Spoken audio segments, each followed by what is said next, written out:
In this presentation, I will provide an overview of the whole number operations taught in the Reasoning Mind curriculum. By focusing on these early objectives rather than the curriculum as a whole, I will have time to demonstrate how each topic reinforces previous objectives and prepares students for the later ones. Because of limited time, I will be moving quickly through the theory and skipping large amounts of material. Please bear in mind that students would be studying all of the abridged objectives and moving at the pace prescribed by them. Let's begin with the number 1. As a general rule in the Reasoning Mind pedagogy, we begin with concepts that the student already understands and build new concepts from that foundation. Here, we use the student's knowledge of counting to generate and define the natural numbers. Throughout the theory, exercises are used to engage the student and ensure their active participation in the learning process. Furthermore, we provide immediate feedback to clarify any misconceptions before they are solidified in the students' minds. We show that the natural numbers begin with 1, and that we get each next natural number by adding 1.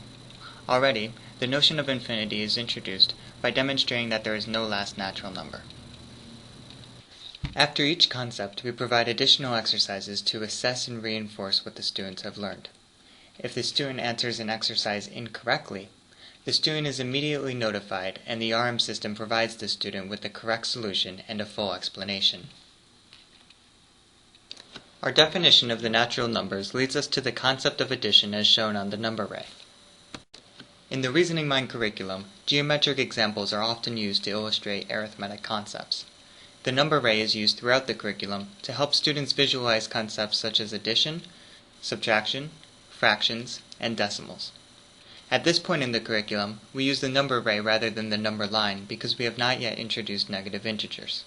When we do, the number ray will extend into the number line.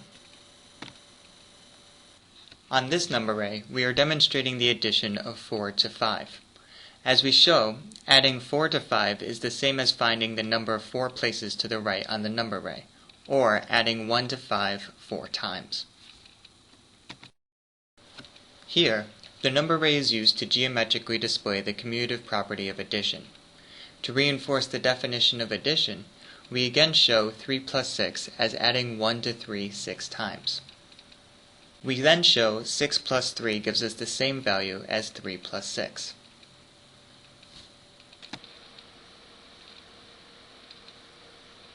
Note that we call this property by its proper name, the commutative property of addition. Also, we use specific terminology when we define it. Changing the order of the summons does not change the sum. Similarly, we use the number ray to visually represent the associative property of addition. By using the number ray as a geometric example throughout the theory, students become comfortable with it, and more generally, they learn the close relationship between arithmetic and geometry. Here, we show that changing the grouping of the summons 3, 2, and 4 does not change the value of their sum. Like with the commutative property of addition, we often provide concrete examples of concepts before generalizing them. The students then have an opportunity to intuitively grasp the idea before we state it explicitly. Here, we show the associative property of addition using another means. If the students forget the number ray, perhaps they will remember the jumping parentheses. We will again use specific terminology when defining this property. In addition to providing the students with the language necessary to convey mathematical ideas effectively, using precise definitions will also prepare students for later objectives.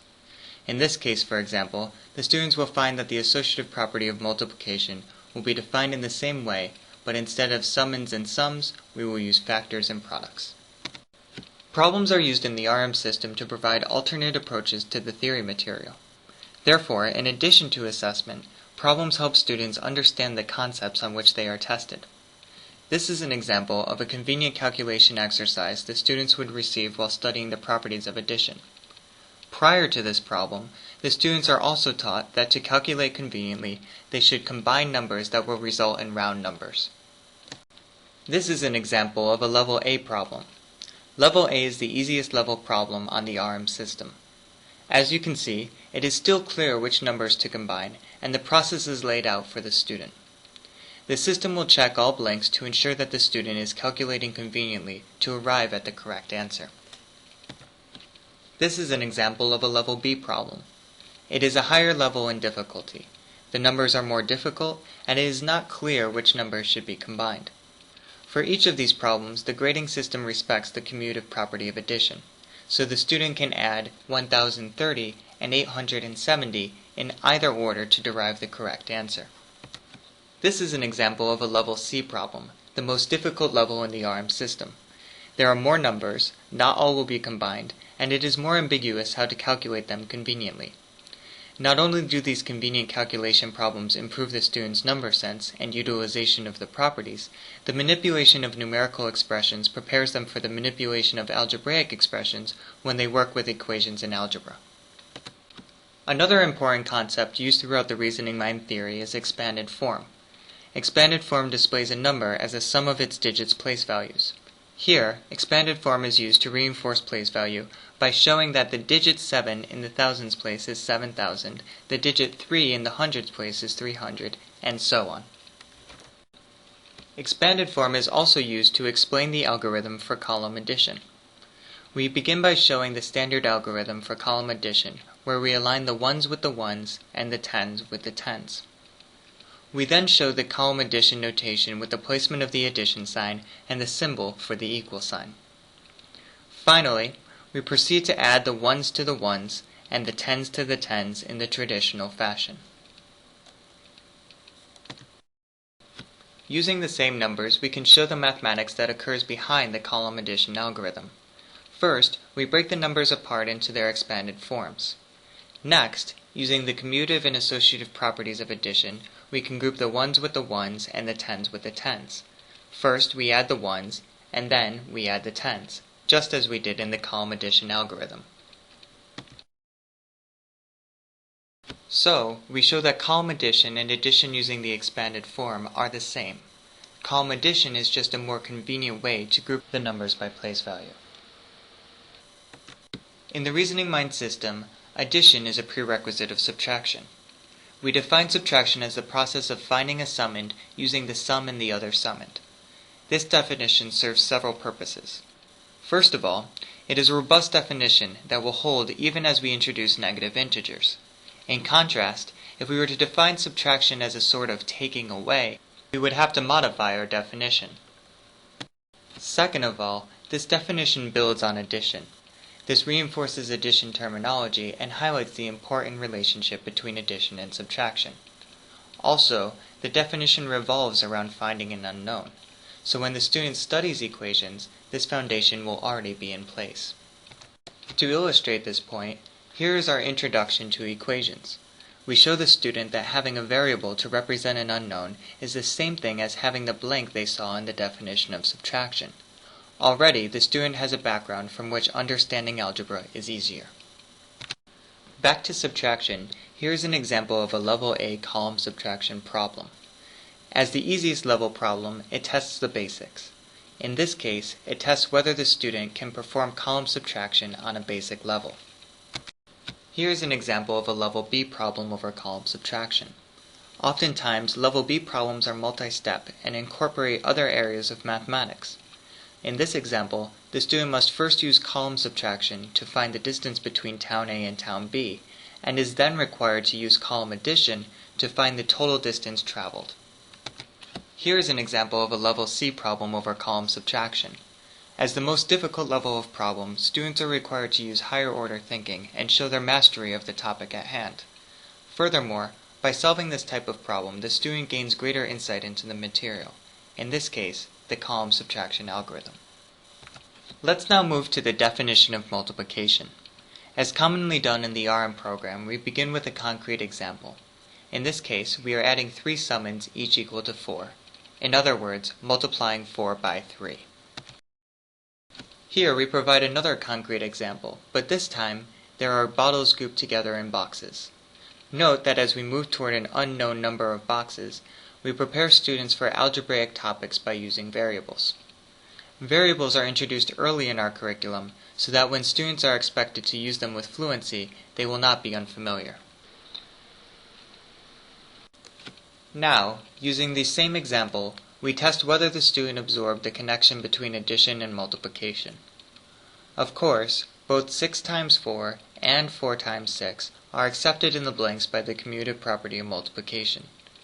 After submitting an answer, the student will receive immediate feedback and then a full solution.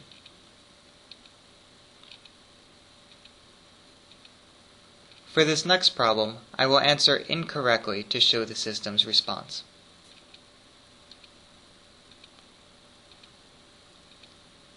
As expected, the student receives immediate feedback and is shown the correct solution in full. After becoming familiar with the relationship between addition and multiplication, the student is presented with a formal definition of multiplication. Note the use of variables to show that multiplication is adding any number to itself a given number of times. In the RM system, we use both the dot and the cross to denote multiplication. Here, the genie appears to reassert that they are the same.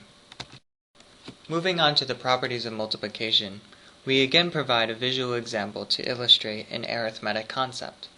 Here, we demonstrate the commutative property of multiplication by showing that 3 rows of 7 dots is equivalent to 7 rows of 3 dots.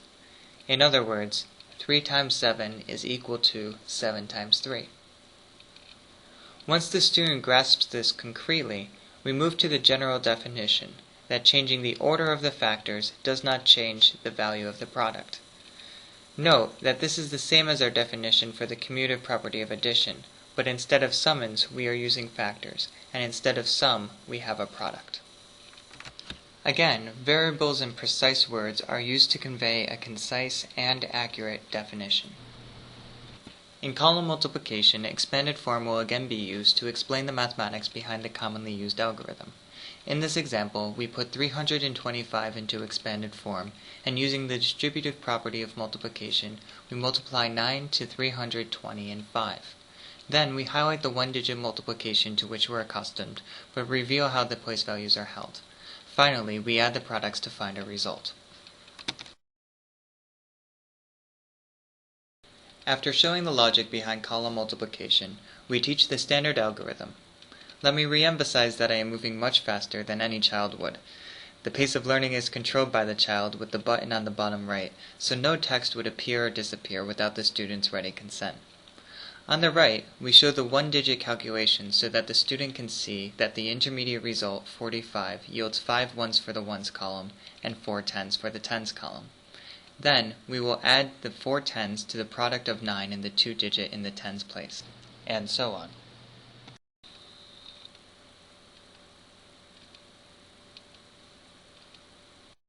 Moving on to the definition of division, we see it is similar to the definition of subtraction. But instead of finding an unknown summand using the sum and the known summand, in division we are finding an unknown factor using the product and the known factor. Therefore, the structure of the definition is already familiar, and its relationship to multiplication will be more readily understood. To ensure that the student grasps the inverse relationship between multiplication and division, we first demonstrate how they undo each other's results. In this particular example, we show how dividing by 8 and then multiplying by 8 leaves you with the original number. We then visually display this concept with the following diagram, and use this diagram throughout our exercises and problems. Lastly, we introduce the term inverse to describe this relationship. Because the definition of division is so strongly rooted in multiplication, we can prove the properties of division by referring back to the properties of multiplication. For example, if we attempted to find a value q for 2 divided by 0, we know that by the definition of division that we must find a number q such that q times 0 is 2. Since the zero property of multiplication states that any number times 0 is equal to 0, we know that there is no such number q. Sometimes we use animations to engage the students and drive home a particular point. Here, we are showing that while many numbers can be divisors, 0 cannot. The animation also reinforces the term divisor by using both 0 cannot be a divisor and it is not possible to divide by 0. Hopefully, the students will remember the words of the policeman, or the crying 0, or this sign, or this other sign, or this screen. Before I finish, I will briefly show the definitions of fractions and decimals in the RM system. Already, we have seen the scaffolding from the natural numbers to addition, to multiplication, to division, and here we see how division leads us to fractions. While we do show fractional parts of pizzas, line segments, etc., we find it equally important to show the inextricable connection between fractions and division. Once the student has spent significant time learning fractions, we can move to the definition of decimals. Here, we define decimals as a special way of writing fractions that have a denominator with a positive power of 10. This concludes our presentation.